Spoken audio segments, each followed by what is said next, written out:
What if I told you your mind could be your biggest enemy? Welcome back to our channel. Today, I am sharing some takeaways from the book. Don't believe everything you think. By the end of the video, I might just change the way you think about, thinking. This book unravels some fascinating ideas about how our thoughts shape our experiences and can take control of your thoughts, leading a more peaceful and fulfilling life. So let's jump right in. Section 1, The Nature of Thoughts.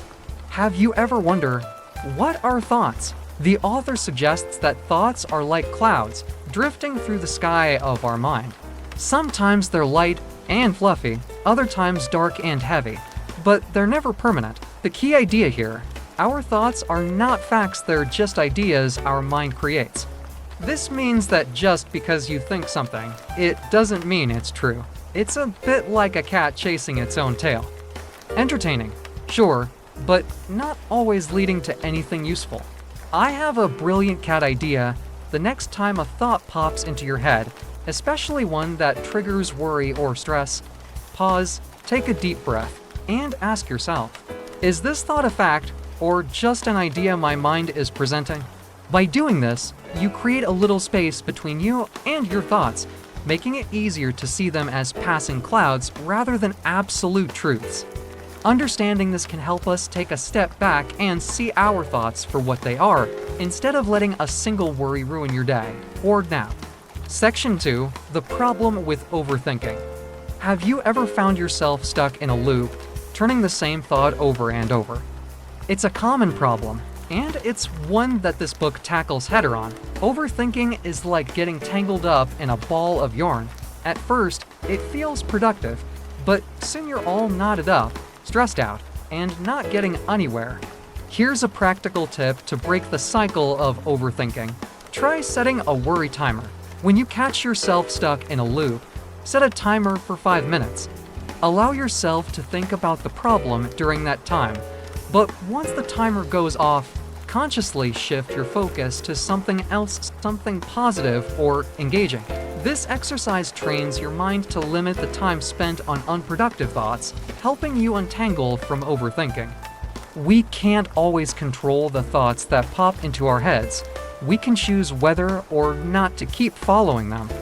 Overthinking often leads to stress and suffering, and recognizing this can be the first step toward breaking free from those mental loops. Section 3, The Illusion of Control. Do you really have control over the outcomes your worries? Many of us believe that by thinking long and hard enough, we can control what happens. But just like a cat trying to catch a laser pointer, we often find that control is just an illusion it keeps slipping out of reach. Instead of stressing over things we can't control, the book suggests focusing on what we can control, like our reactions to our thoughts. To help you let go of this illusion of control, here is some simple mindfulness practice. Whenever you feel the urge to control a situation, pause and take a deep breath.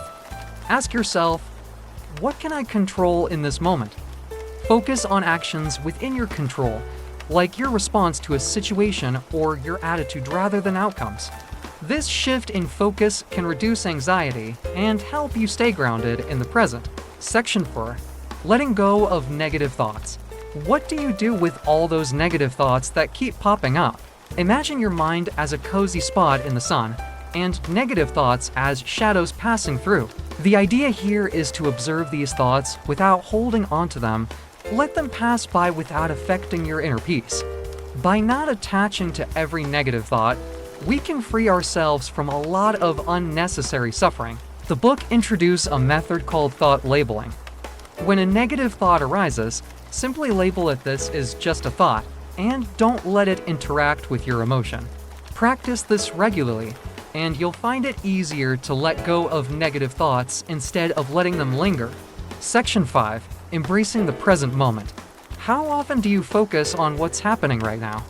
The book emphasizes that living in the present moment can lead to a much richer experience of life. When we're too caught up in thinking about the past or worrying about the future, we miss out on what's happening right in front of us.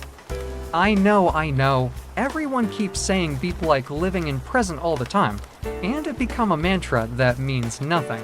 Not here, my human friends. This book actually suggested a powerful exercise to stay in presence. It's called 5 for 3 to 1 grounding technique. Name 5 things you can see, 4 things you can touch, 3 things you can hear, 2 things you can smell, and 1 thing you can taste. This practice anchors you to the present moment, helping you engage fully with your surroundings and release distracting thoughts. It's all about being in the moment and enjoying what's in front of us, rather than getting tangled up in our thoughts. So, there you have it, key takeaways from Don't Believe Everything You Think. This book is a gentle reminder that our thoughts are just one part of our experience, not the whole story. By learning to observe our thoughts without getting swept away by them, we can reduce our suffering and find more peace in the present moment. Thanks for joining me on this journey into the mind. The book has more practical practices you can use to gain more control of your mind. Please check out the link to the book below. If you enjoy this, be sure to stick around for more curious explorations into the world of books and knowledge. Until next time, keep your curiosity sharp, and remember, sometimes the best thing to do is just let those thoughts float by.